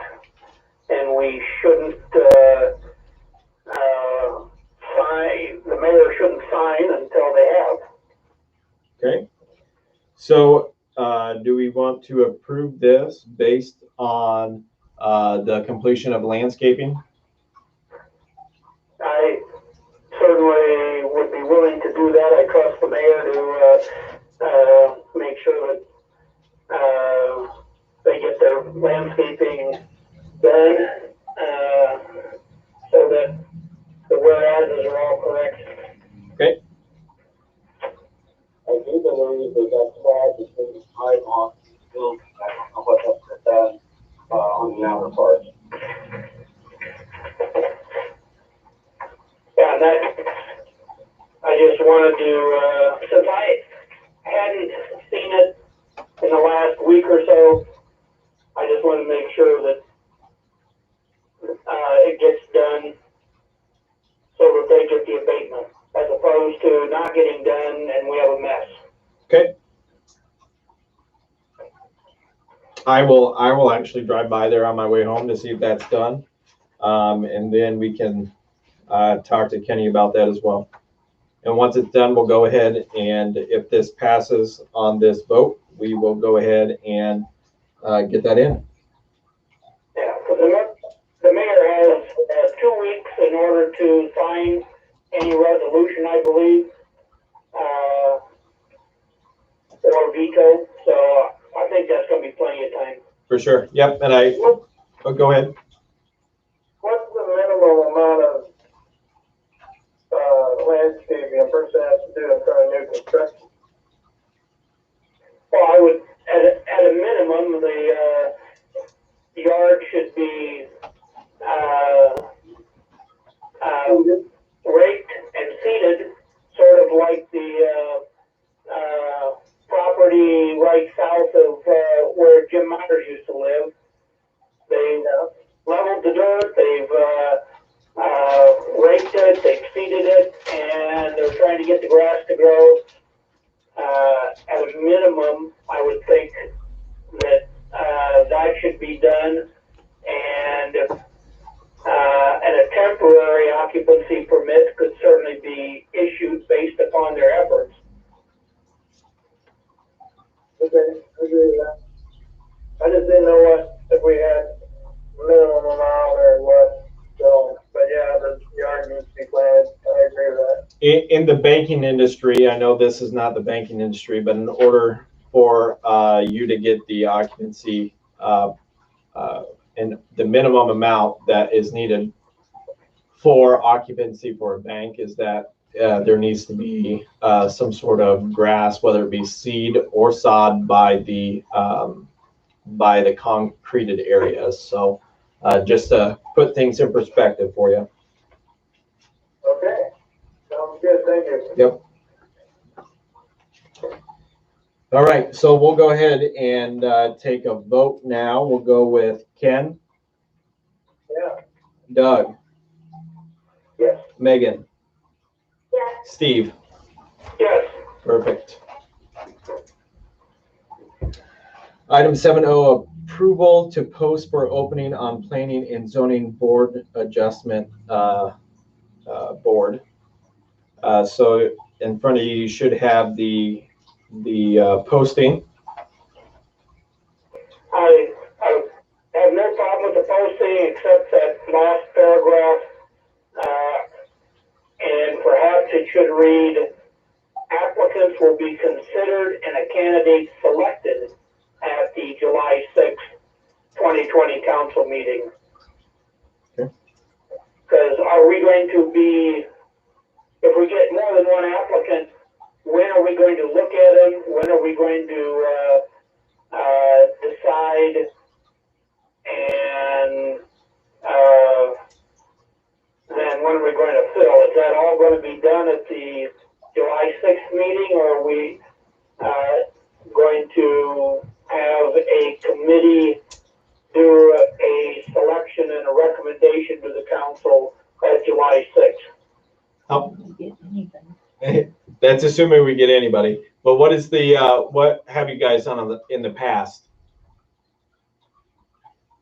Done it all in the same one. I Okay. think this is Because we first have more than effort one. in trying to get word out and get applications. Have we done this before, Deb? She says that we have done it all in the same meeting previously We never have more than. because we never have more than one. So applicants will be considered and candidates selected Yes. instead of the seat will be filled. Candidate selected. So I heard a motion in that, Steve. Am I correct in saying that? Yes. Okay. Let's move that. So motion to approve the posting with the applications will be received and or accepted and whatever you said. Yeah, what Steve said. Is there a second on that? The applicant will be considered and candidate selected There you go. in lieu of the seat will be filled. Perfect. Is there a second?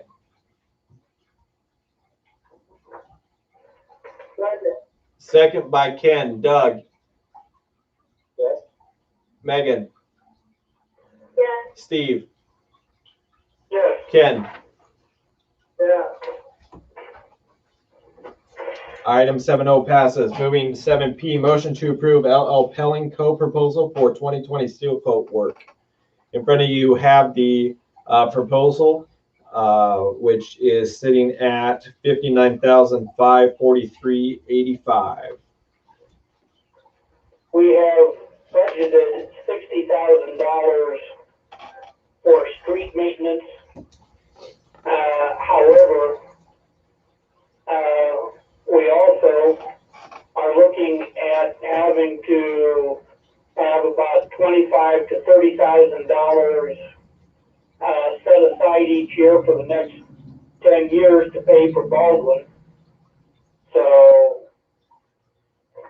I would say that we probably shouldn't spend more than $30,000, $35,000. And I don't know whether or not the street committee has reviewed all these and have a recommendation, or if they want to work on it with Tony and see if they can get down to 35,000. Or if anybody really cares that we do reduce it and just do the whole thing and not have the money. No, I think you're right on target. We need to cut this back off. Okay, so I believe from the sounds of it, we want to table this and have the street committee review it with Tony and see what we can come up with, correct? With a target of around $35,000. With a target of $35,000. Is there any more discussion on this item? So when's this work gonna be done? The longer they hold What did you ask? it up, the longer. When will this work be done? September, probably. Why so late? Because we keep asking for it to be done earlier and they never get around to us until then. Maybe we can have maybe the road committee can have a discussion with them and instead of having it done this summer, we just put it off until June of next year. What are you saying that Getting last it year's. would take better if it was warmer? Absolutely. And I know that's Doug's concern This is for the last last, year's prices. Last year's price. what, 4 We years we then? got a deal this time. I think about 7 years, yes. So Okay, Deb just informed me that these are last year's prices. So the prices could go up. They So will go up. they will go up, is what she said. of course. Now, and we have 35,000, that just means we get less done than what's indicated here. Yep. So the street committee work it out, and maybe we can get it done earlier, maybe we can't. Maybe we do it late spring next year, at least give it a chance to get worn in. Okay. The street committee needs to work on it. Okay. So we will table this item until July 6th. And that will have the street committee go ahead and meet on this and meet with Tony. Moving on to item 7Q, discussion of an ordinance restricting campers located on private property. I had Deb add this item again on this agenda now that everybody had a chance to look at Ken's email. So I didn't know if there was any discussion, but if you do have any discussion, feel free to bring it up at this item. I believe at the last meeting, Megan felt that no regulations were necessary over and above what we already have. Okay. And if you look at Alex, Doug, Ken, and myself, some say yes, some say no. The only ones that everybody agreed with for all no's was 7, 14, and 18. Okay. So nobody wanted to have those.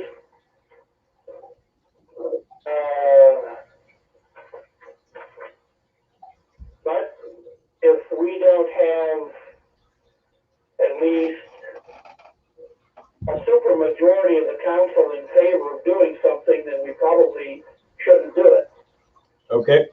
So are you, I don't know if you need to make Stating an opinion. Okay. Any other discussion? Hearing none, item 7Q will die. Moving on to item 7R, discussion and action on truck replacement. So I was shooting emails back and forth between Alex and Megan on what we wanted to do. I talked to Deb after last month's meeting, and we discussed that the best option for us would be to go into a financing option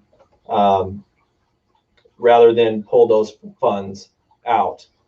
The finance plan that we had discussed was that we would pull equal parts out of each respective fund, and we would go from there.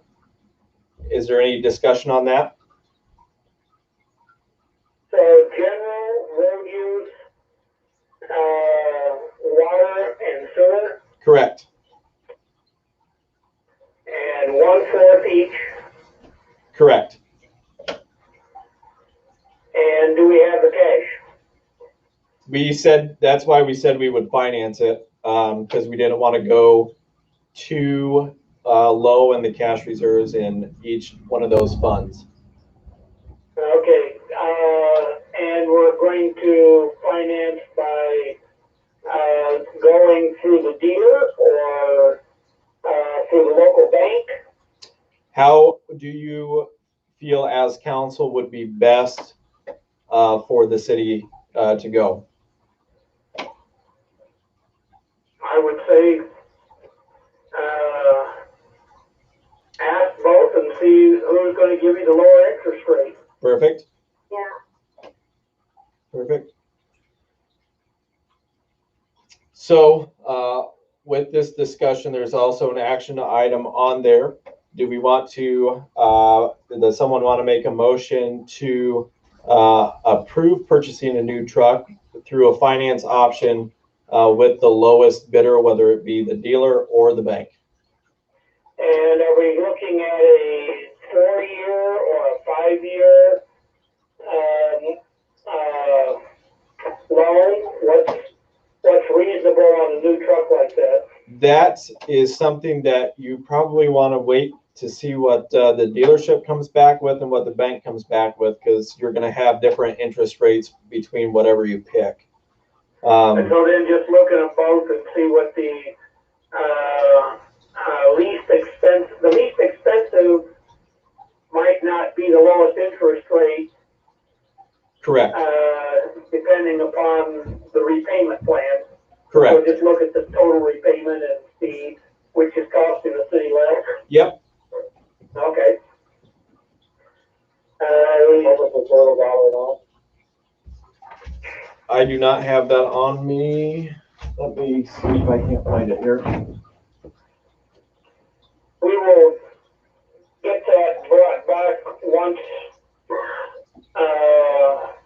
we're asked to approve the contract, right? Yes.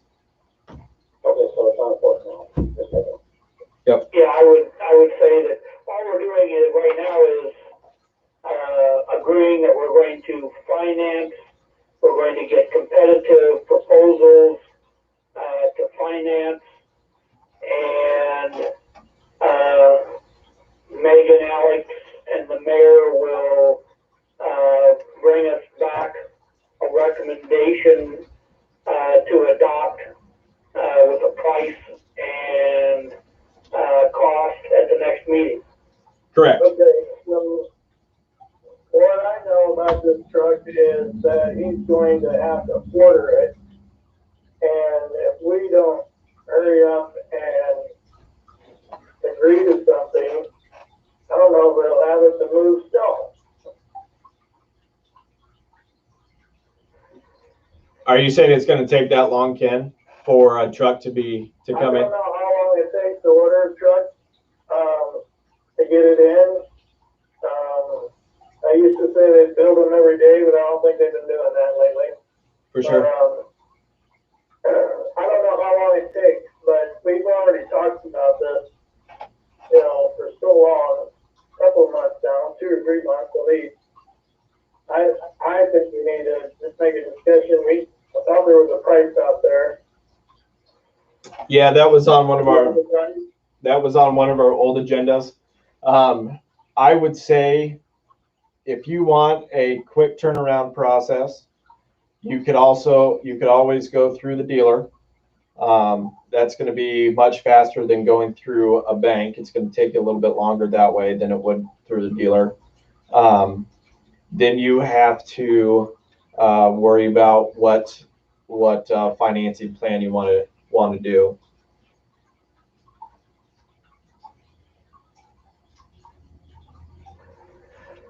I understand the need for speed, but we're also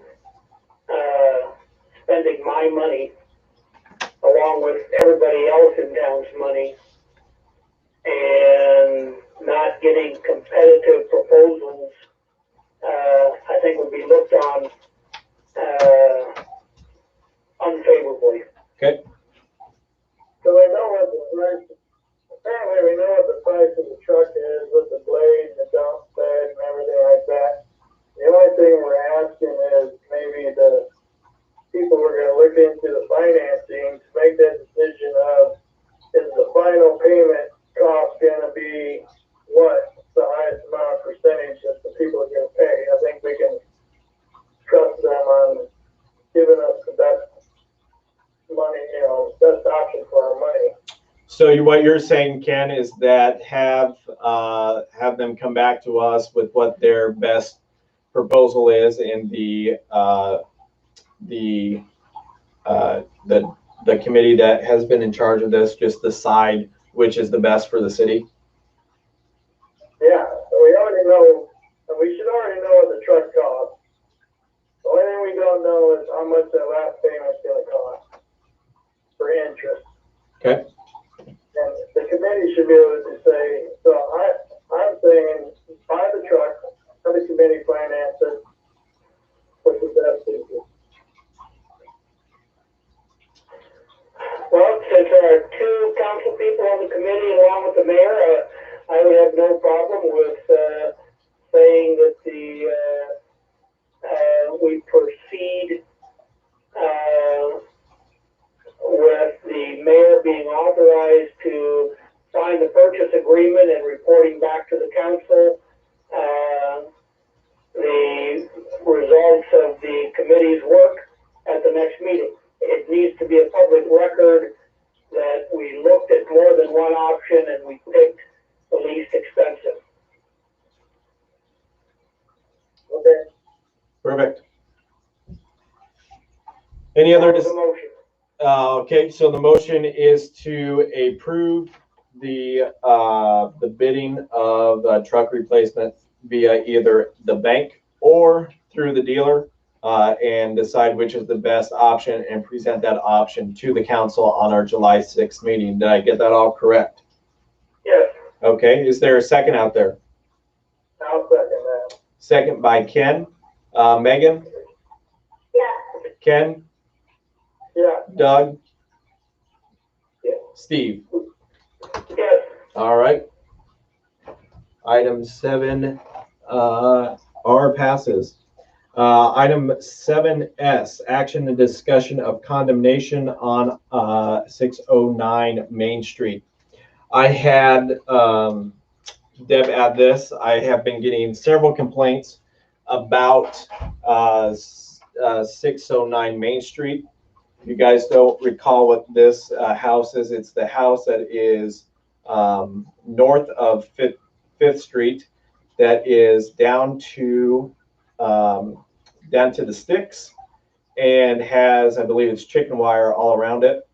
The complaints have been that there are fairly large family possums living in there, cats, and it's become a huge nuisance property. It is my understanding that this has been a problem property for several years.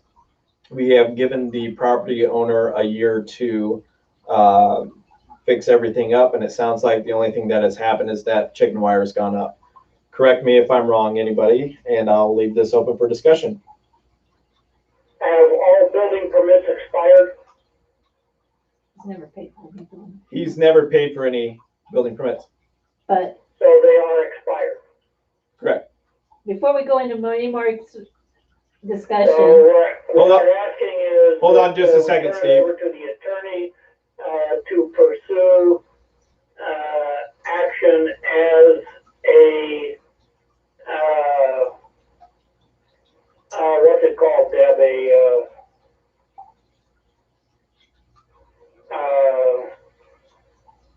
Nuisance property? what we did with Erickson's.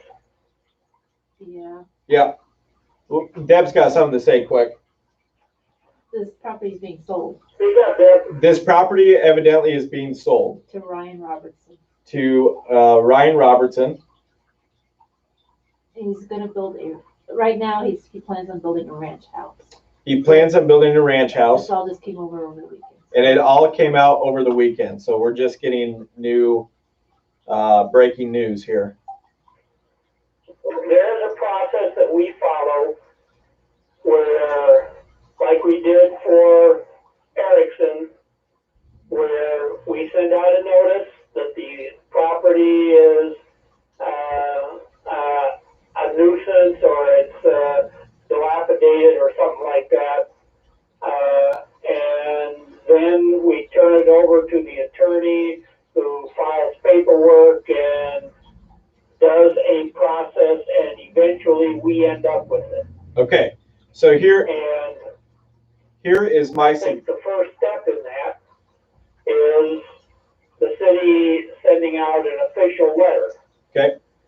So my May indeed sell the property, get it torn down and everything else before we get very far at all in this, but I think we need to honor the neighbor's request and at least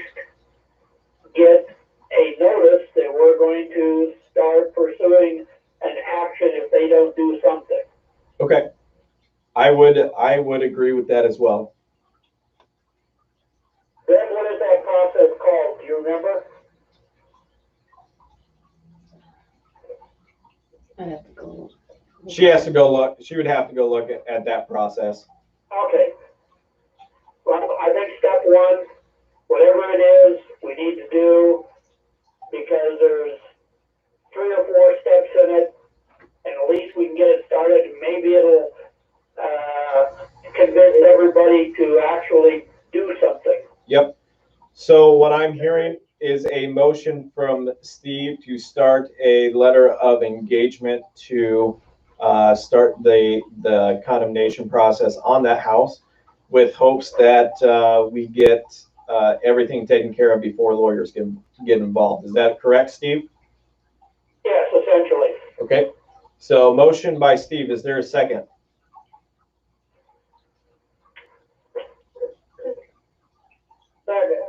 Second by Ken. Discussion? So just to clarify, it's gonna be the city that sends out the letter, not the attorney. Correct. My recollection is that the first letter that goes out is from the city.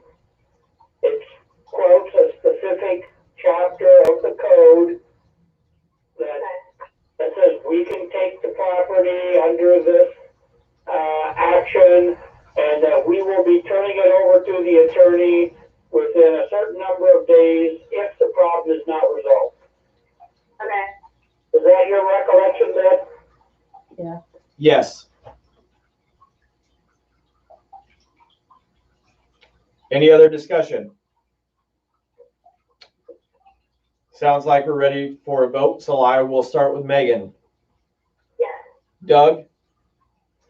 Yes. Ken? Yeah. Steve? Yes.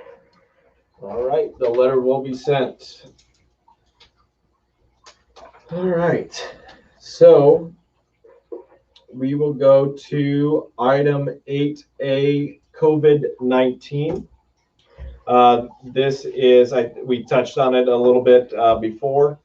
The process to reopen City Hall has already begun.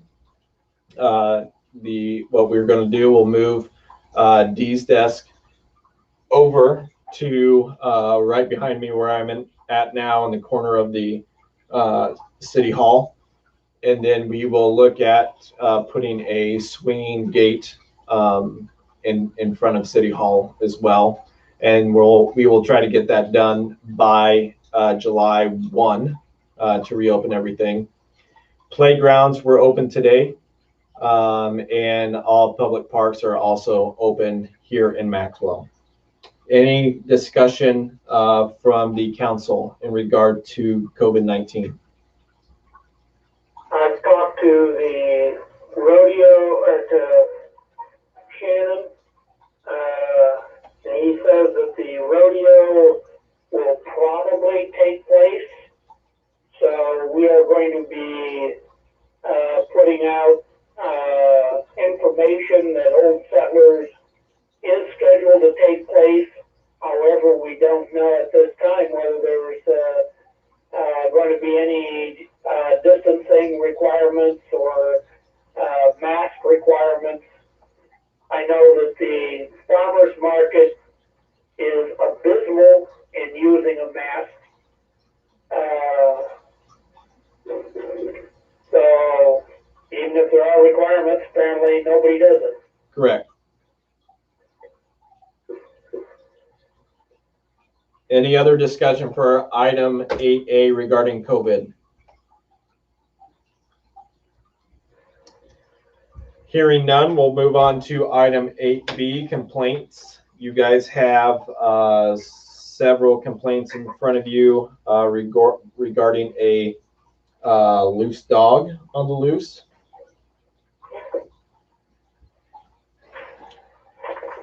Loose dog and loose chicken. Yep.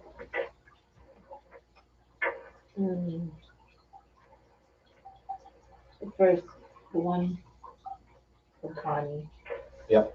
Too many dogs. They have 4 dogs. The first one is, we'll start at the top. The one from Connie was that they have too many dogs. And they have too many chickens. And they also have too many chickens. Looks like she's supposed to have, this particular person is supposed to have 9 chickens. Do we know how many chickens they have? I can't remember. Okay. And they, yeah. Looks like they will need to get rid of 1 dog and enough chickens to be down to 9. Because the ordinance says that you can only have 3 dogs. I would suggest that Tony go out, verify the information, and if it's correct, that the city send a letter indicating that they need to get down to 3 dogs and 9 chickens. Okay. I got a question. So did she hand this in, or did she call it in? Because I see no signature on it. She called it in, Called it in. and I can verify the dogs. And Deb says she can also verify the dogs. I think it'd be a good idea for Tony to go do it, just to keep neighborhood peace. Perfect. That's why no letter was sent out. Yeah. It came to you guys. And then the second one was that there's a black dog with a red collar that has been to her house several times. She has sent pictures to the city as well. The St. John's been all over town, and I believe it is now lost, and they have not found it the last that I knew. Perfect. The comments have that we have sent letters in the past, and the dog has disappeared. So Right. That was easy. Who was the owner of the dog? do we know the owner of the dog? Amanda St. Sinclair. Clair. Amanda I don't Sinclair. know the first name. Amanda. Amanda.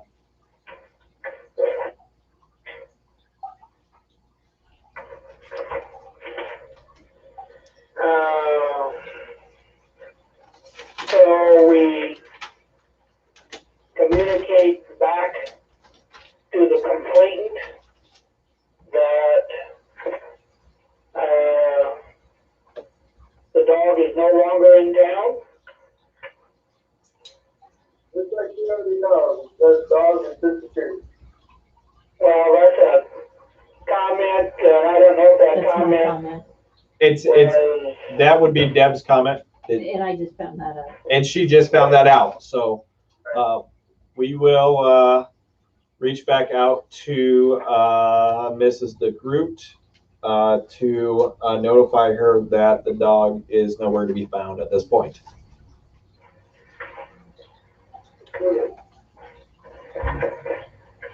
Any other complaints that need to be brought to the council?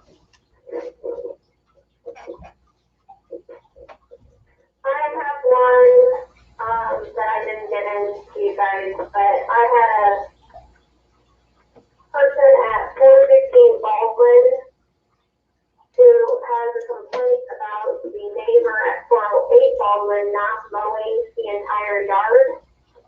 She has contacted both the property owner and the renter and to no avail. So she was wondering if there was any way we could get a letter sent out to them requesting that they get that mowed. Paul took care of that today. Did he mow it? No, he went and talked to the renter, Okay, he went and talked to the renter. So that has and it's been mowed. been mowed. It sounds like.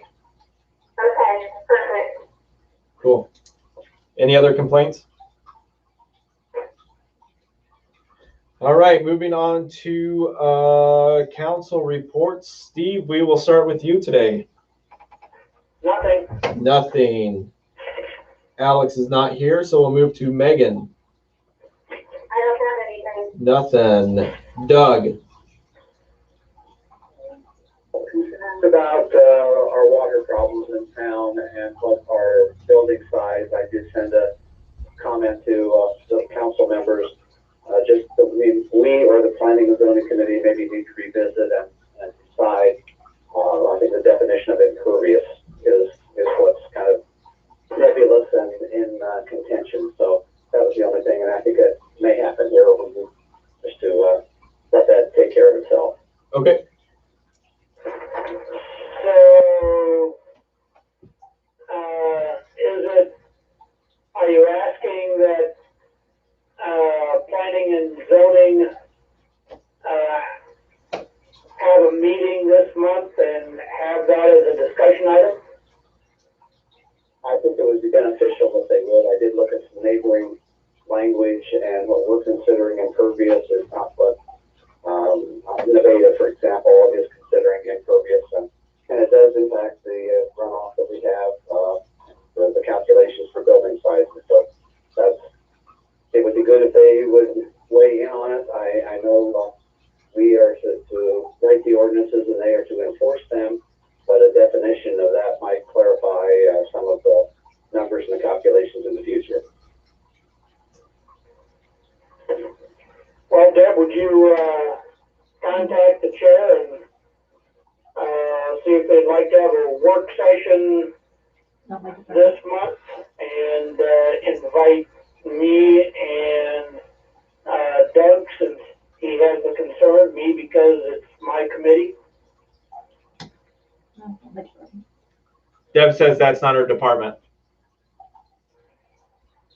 You're wrong. It's Dee's department. However, I would agree that you can pass it on to Dee. There you go. He can check. There you go. We'll have Dee set up the bat signal for planning and zoning to meet this month. That'd be great. Perfect. Thank you. Anything else, Doug? Okay. Ken. I have nothing. Okay. Last one is me. I got a couple things here. The first things I kind of want to put on record here that, and I kind of explained this when Lauren was in, but the farmers market here in town has had a great showing and a lot of interest with vendors. It seems like we had one complaint at the beginning of it, but it's been taken care of with the Department of Human Services through the state of Iowa. And we are complying with everything that the state has given us to do. So big shout out to her and everyone who's been working hard on that. The other thing that I thought was pretty cool that I also want to put on record is our baseball and softball teams here at the Collins-Maxwell School District were not only the #1 team, the first teams to have practice in the state, but they were also the first teams to have practice in the nation, and they were on ESPN. So kind of a big deal for our not only Maxwell but Collins as well. Kind of a neat thing, and good luck to those guys with their future. Other than that, I don't believe I have anything else. I'm going to ask one more time. Anybody else have anything before we move on to consent agenda? Hearing none, we'll move on to item number 9, consent agenda. Approval of May 4th, 2020 minutes. Just got to check to make sure who all was here for that. I don't believe anybody was gone. So do that, and the approval of current bills. We'll put them all in together. Approval of the consent agenda. Moved by Steve.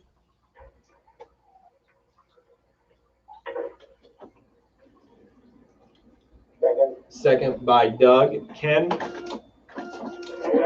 Megan? Yeah, Ken said yes. Okay, Megan? Yes. Doug? And Steve? Yes. Okay, consent agenda is passed. That leaves item number 10. Move, that we adjourn. Motion Second. by Steve to adjourn, second, That was quick. that was quick, second by Megan. Doug? Yes. Ken? Okay. Megan? Yes. Steve? No. Oh, the last thing I got is we will plan, since we plan to open City Hall back up on July 1st, we will plan to have our first in-person meeting so we can have some actual face-to-face interaction. Yay. All right?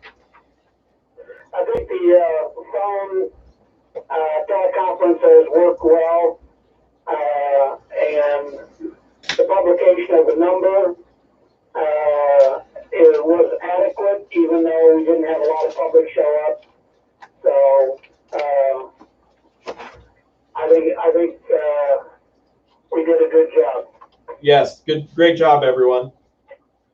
And the question's going to be, do we want to allow Wes or other people to continue to use this in the future, even if we are meeting in the council chamber? We, That's just something to think about. yep, and we certainly can, but we can talk about that at our next meeting. Okay, good night. All right, thanks, everyone. Yeah, bye. Bye. All right. Let me turn this